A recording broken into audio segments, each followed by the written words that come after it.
아까 출산휴가에 대해서는 기간이랑 금액 같은 것도 말씀해 주셨죠? 네, 급여가 네. 출산휴가 기간은 급여가 100% 지급이 됩니다. 3개월이라고도 아까 말씀해 네네네. 주셨어요? 네. 그럼 육아휴직 같은 경우에는 지원금이 얼마나 나와요? 네. 저희 세 번째 시간입니다. 이번에는 여자분이시기도 하고 또 육아휴직을 쓰시기도 하셔서 저도 육아휴직이나 뭐 출산휴가 같은 건 아직 안 써봤어요. 네네. 근데 휴가를 쓰려고 해도 그냥 연차 쓰듯이 쓸 수 있는 건 또 아니더라고요. 그럼요. 해당이 되는 네. 자녀 연령이 있고요. 오. 그 해당 조건이 있습니다. 그래서 아무나 이거를 쓰실 수는 없고요. 그 조건에 맞아야 쓰실 수 있습니다. 네, 그래서 오늘은 그런 분들이 좀 유념해서 시청해주시면 더 좋을 것 같습니다. 먼저 출산휴가 같은 거는 그냥 출산한다고 하고 휴가 쓰고 가면 되는 거 아닌가요? 출산한다고 하는 거를 그냥 네. 말하고 가나요? 결제를 받아야죠? 결제 당연히 해주시는 거 아니에요? 저 갈게요, 출산하러 이렇게 되는 거 아니에요? 그럼요. 그렇게 할 수도 있는데 사실은 임신기 때부터 지금은 뭐 일가정 양립이다 해가지고 뭐 단축근로나 이런 것도 하기도 하고요. 안정기 때는.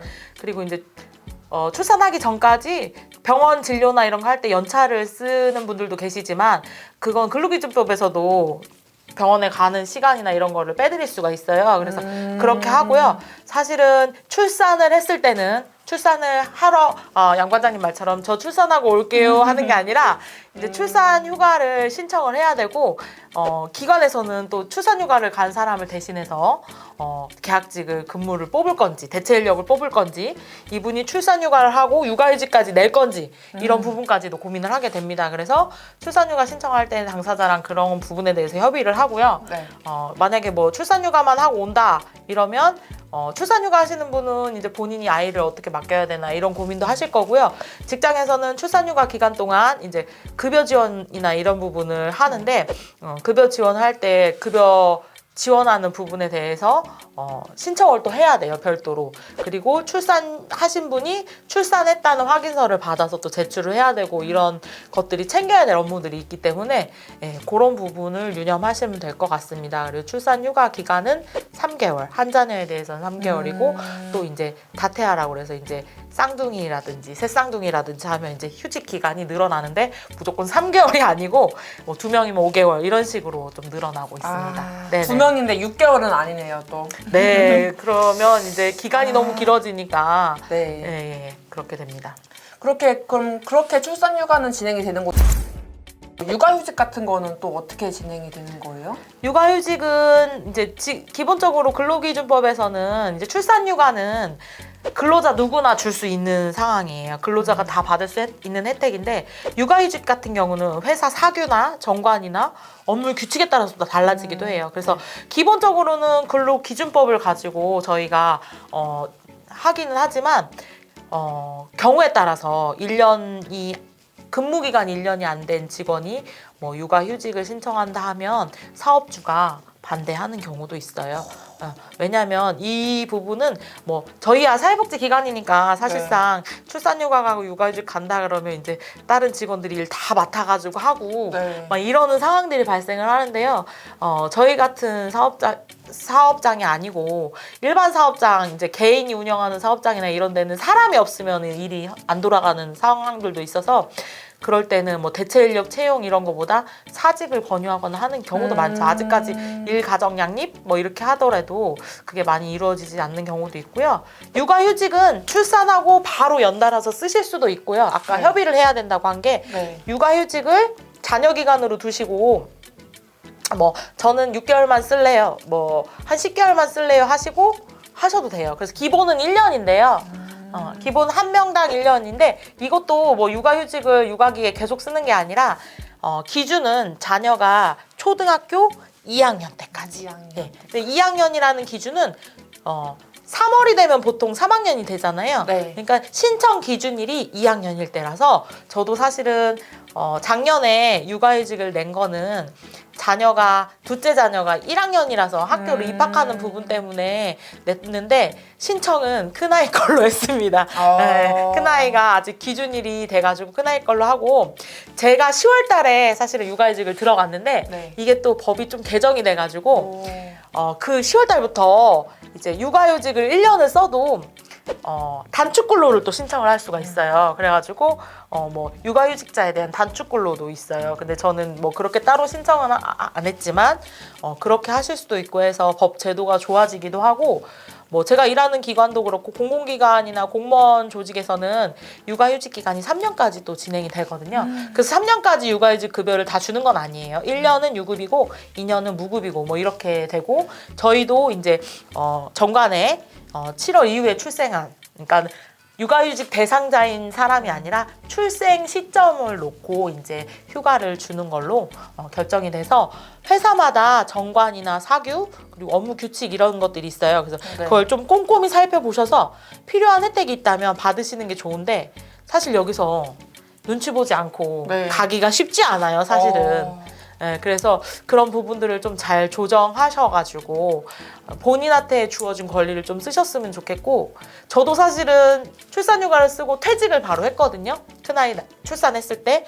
그런데 이번에 이제 자녀들이 1학년, 2학년일 때 육아휴직을 쓰는 거는 굉장히 좀 어떻게 보면 눈치 보이는 일이기도 한데 인사팀에서 당연히 팀장님의 권리이기 때문에 권리 행사를 하셔라 이런 응원도 해주시고 하셔서 너무 기쁜 마음으로 좀 갔다 올 수 있었습니다. 굉장히 좋은 회사네요. 저도 나중에 김 반장님께서 이렇게 흔쾌히 허락을 해주실 것 같기도 하고요. 일단 결혼은 하셨나요? 결혼도 안 해가지고 일단 그게 네네. 더 문제기도 해요. 이런 뭐 눈치 안 보는 꿀팁 이런 게 혹시 있을까요? 눈치 어떤 안 식으로 보는 건- 좀 말씀을 드리는 게 좀 이런 게 맞는 건지. 아무래도 휴직 하시는 건 당연한 걸 수도 있지만 힘들게 결제를 받으셨어요. 그럼 남은 사람들은 좀 더 힘들 수도 있단 말이죠. 맞아요. 그 부분이 제일 어려울 것 네. 같아서 사실 육아휴직을 고민하는 게, 만약에 제가 육아휴직을 가면 어느 조직이든 그래 일정 부분은 다른 사람이 대의를 해야 된다는 네. 좀 전제도 있어요. 네. 그래서 그랬는데 저는 이제 1년 육아휴직을 내서 제 대체 인력으로 이제 팀장님을 뽑았고 다른 팀장님을 뽑았고, 그래도 새로 오시는 분이 업무 적응하는 시간이나 이런 게 있기 때문에 맞아요. 좀 주요 업무나 이런 부분을 이제 다른 팀 팀장님께서 좀 맡아서 해주시고 뭐 직원들이 조금씩 안배해서 해주는 것도 있어요. 그래서 직원들이 먼저 저보고, 사실은 제가 업무는 너무 재밌고 이렇게 하다고 했는데 체력적으로도 많이 소진이 되고 네. 했을 때여가지고, 그때 뭐 아이들을 돌보는 일도 사실은 중요했고 했지만 개인적으로는 척추 협착이나 요추 분리증이 와가지고 치료를 막 해야 되는 시기들이 겹쳤어요. 그래서 직원들이 다 고맙게도 팀장님 육아휴직 다녀오세요 이렇게 이해를 해줘가지고 다행히 좀 그런 부분에 사실은 같이 일하는 동료들의 배려나 이런 부분이 있고, 항상 그런 부분에는 제가 감사함을 가지고 있습니다. 그래서 저희 같이 일하는 동료들에게도 언제나 육아휴직이 필요할 때 나한테 얘기해달라 하고, 그냥 우스갯소리로 저희 결혼 안 한 동료가 있는데, 팀장님 저는 그러면 육아휴직 먼저 써도 되나요? 이렇게 얘기를 해요. 그래서 저는 그런 거에 편견이 없다. 필요하면 뭐 육아휴직이 먼저인지 신혼여행이 먼저인지 해도 상관이 없다. 이렇게 우스갯소리도 얘기하는데, 필요한 권리들은 좀 주어진 권리들은 좀 찾아서 쓰시면 더 좋을 것 같습니다. 아까 말씀하신 육아휴직을 먼저 써라 신혼여행보다 이걸 좀 더 저도 많이 생각을 한번 해보겠습니다. 네. 그럼 혹시 지금 일이나 육아를 같이 병행하고 계시는데 네네.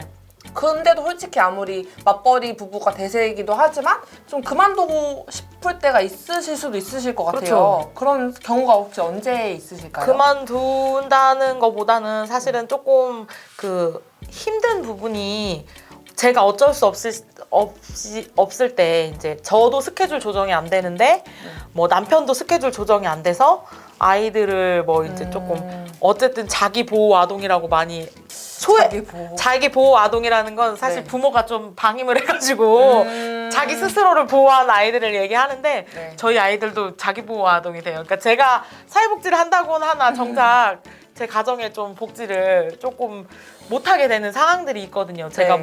뭐 1박 2일 워크숍을 간다거나 이러는데, 남편도 출장이 저희 남편도 충북 전 지역을 하고 좀 조정은 하는데 정말 조정이 안 돼서 울산으로 그때 한 5일 정도 출장 간 적이 있어요. 그래서 그런 때는 좀 조정을 해서 제가 워크숍을 갔다가 다시 저녁 때 집으로 돌아와서 뭐 다시 그 다음날 아침에 출장을 간다거나 이런 부분에서는 좀 힘들고, 그 다음에 이제 여기서 일하기 전에 예전 직장에서는 뭐 평가일 날 아이 체험 이제 수업이 부모 참여 수업이 딱 겹친 거예요.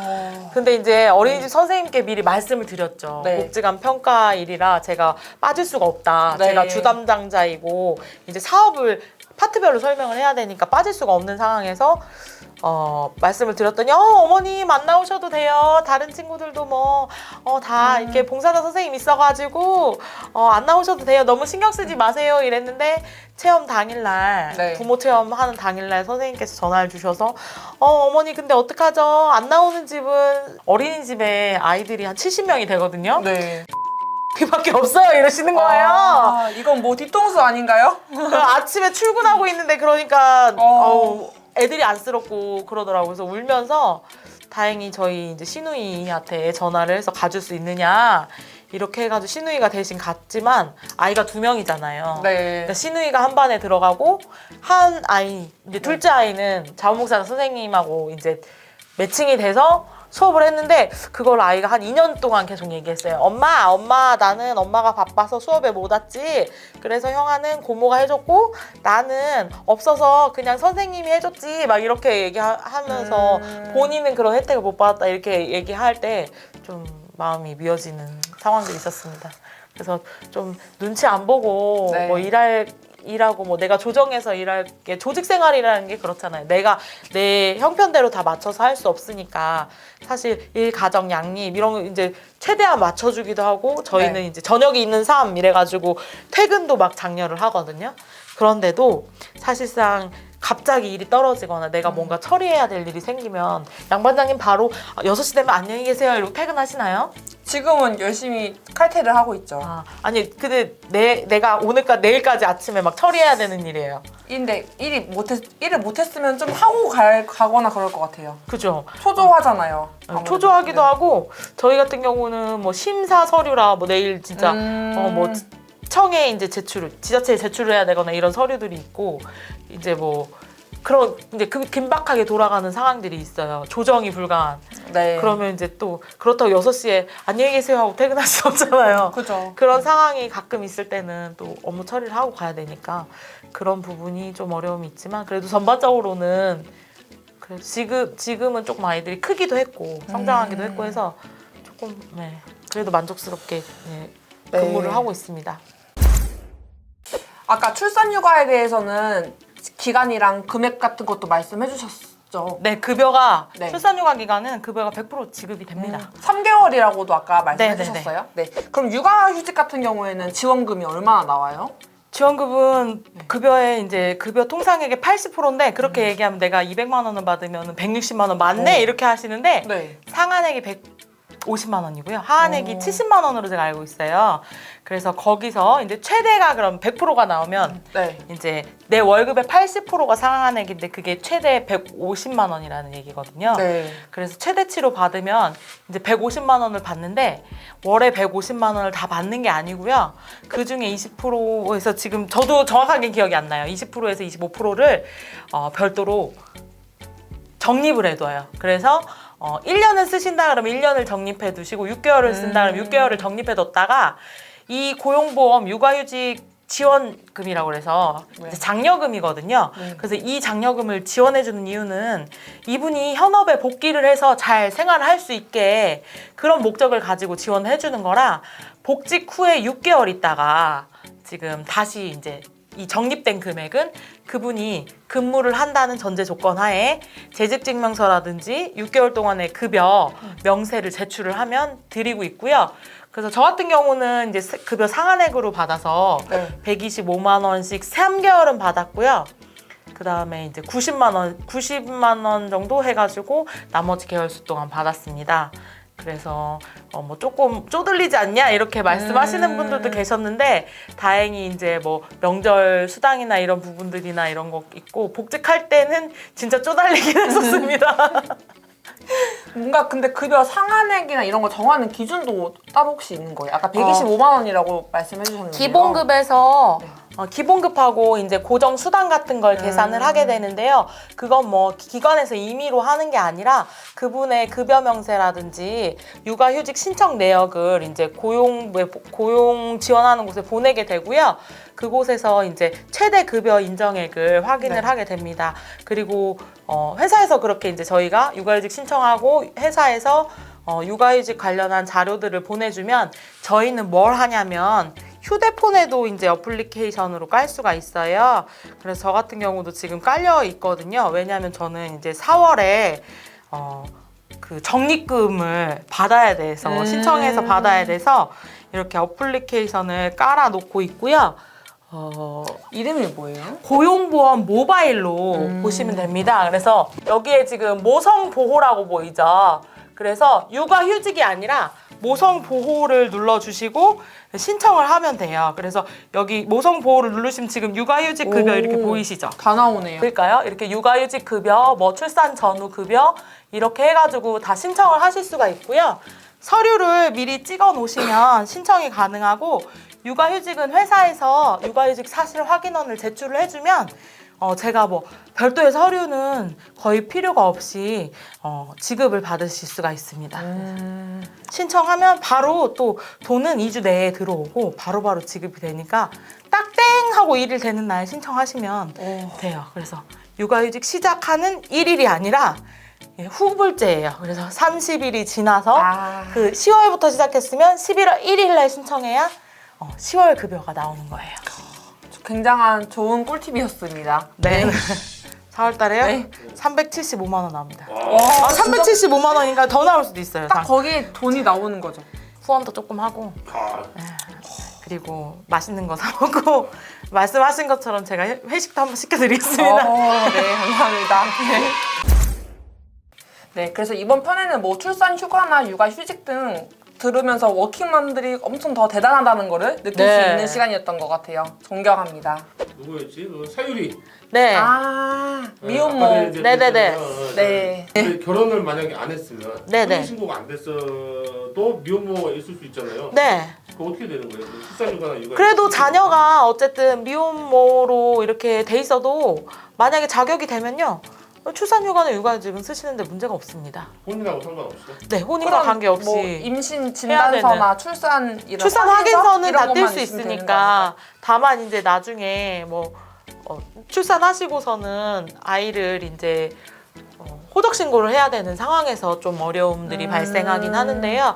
그런 거 외에는 그분 뭐 미혼모나 부는 조금 어려우실 수도 있어요, 사실은. 근데 그렇다고 해서 자녀를 양육하는 게 입증이 되면은 그 자녀를 잘 양육하기 위해서 주어지는 휴직이기 때문에 어쨌든 아이를 기준으로 생각을 하시면 됩니다. 그래서 아이한테 뭐 2번 이렇게 뭐 1년이 육아휴직인데 그 기간만큼은 썼는데 또 뭐 쓸 수 있고 이런 건 아니고요. 예, 그 기간만큼 주어진 한도 내에서 사용을 하실 수가 있어요.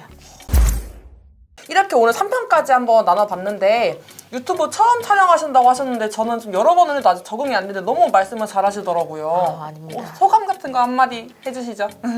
제가 처음이라서 어쨌든 제대로 된 정보를 이렇게 다 전달을 하고 싶은데 말은 많이 앞서는데 조금 다 못해드린 것 같아서 좀 아쉬움이 있고요. 네. 사실상 아까 말씀하셨던 것 같이 궁금한 거를 다 알려드리고 싶거든요.